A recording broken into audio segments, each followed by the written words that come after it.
Bonjour à tous, bienvenue sur Tiki Vite pour ce Tiki News. Je suis Wissal Raïedi et je vous ai fait un petit récap de ce qui s'est passé cette semaine en Tunisie.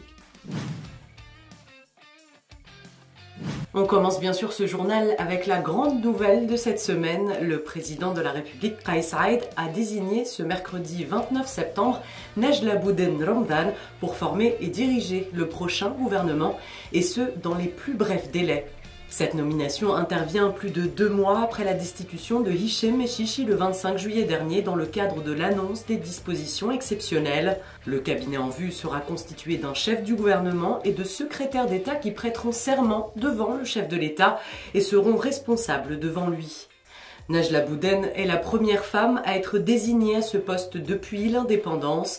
Elle est professeure d'enseignement supérieur à l'École nationale d'ingénieurs de Tunis dans la discipline des sciences géologiques. La chef du gouvernement désignée occupe actuellement le poste de responsable de la mise en exécution du programme de la Banque mondiale au sein du ministère de l'Enseignement supérieur et de la Recherche scientifique.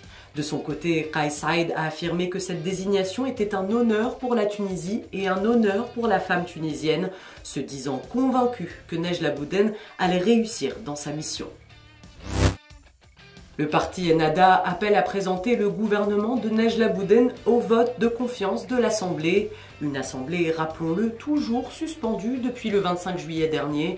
Il avertit que la désignation par le chef de l'État d'un chef du gouvernement sans s'en tenir aux dispositions constitutionnelles vise à approfondir la crise économique et sociale dans le pays et n'aide pas à sa résolution.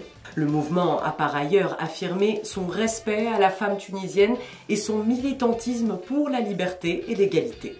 Un peu plus tôt, des députés avaient appelé à la reprise des travaux de l'Assemblée le 1er octobre en vue d'établir une feuille de route de sortie de crise en application des articles de la Constitution et du règlement intérieur.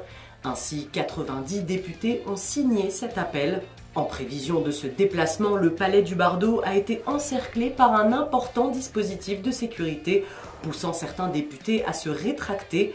L'élu suspendu Ayesh Izamel a déclaré que les parlementaires renoncent à se déplacer au siège de l'Assemblée, étant donné que la rue a été mobilisée et qu'il y a un risque que la situation ne dégénère. Il a ainsi indiqué que ce déplacement pourrait avoir lieu au cours de la semaine à venir.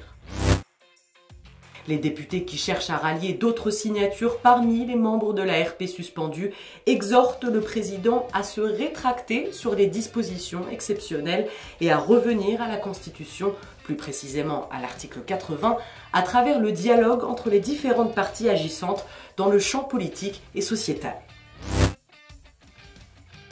Allez, on va faire un petit point sur la situation épidémique de la Tunisie. Près de 4 millions de Tunisiens ont achevé la vaccination contre le coronavirus. Selon les derniers chiffres, le ministère de la Santé indique qu'environ 3 900 000 personnes ont été vaccinées, dont la quasi-majorité ont reçu les 2 doses. Ainsi, 42% des Tunisiens ont terminé leur schéma vaccinal. La professeure Hanen Twiri, chef de service des maladies infectieuses à la Rabta et membre du comité scientifique, a confirmé le démarrage imminent de l'administration de la 3e dose pour les 50 ans et plus, d'une manière progressive, en commençant par ceux qui sont âgés de plus de 75 ans. En attendant, l'amélioration de la situation épidémique s'inscrit dans la durée, avec un ralentissement sensible de la circulation du virus à travers la Tunisie.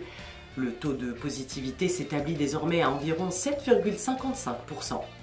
Les hospitalisations des suites du Covid sont en train de baisser considérablement. Un peu plus de 1400 patients sont actuellement alités dans les structures de soins publiques et privées et 83 sont sous respirateur artificiel.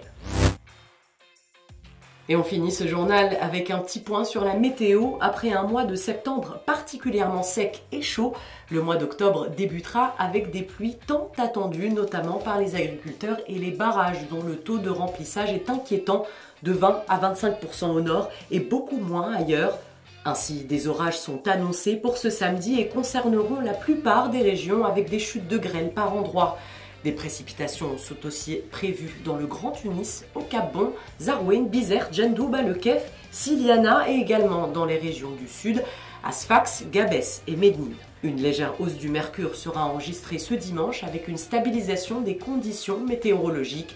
Selon les indicateurs, les pluies seraient au rendez-vous la semaine prochaine dans les régions du Nord.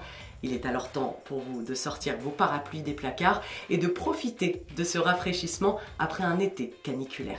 Voilà, c'est la fin de cette édition. Merci à tous de nous avoir suivis sur Tiki Vide pour ce Tiki News. On se retrouve la semaine prochaine pour de nouvelles infos, même endroit, même heure. Bye bye!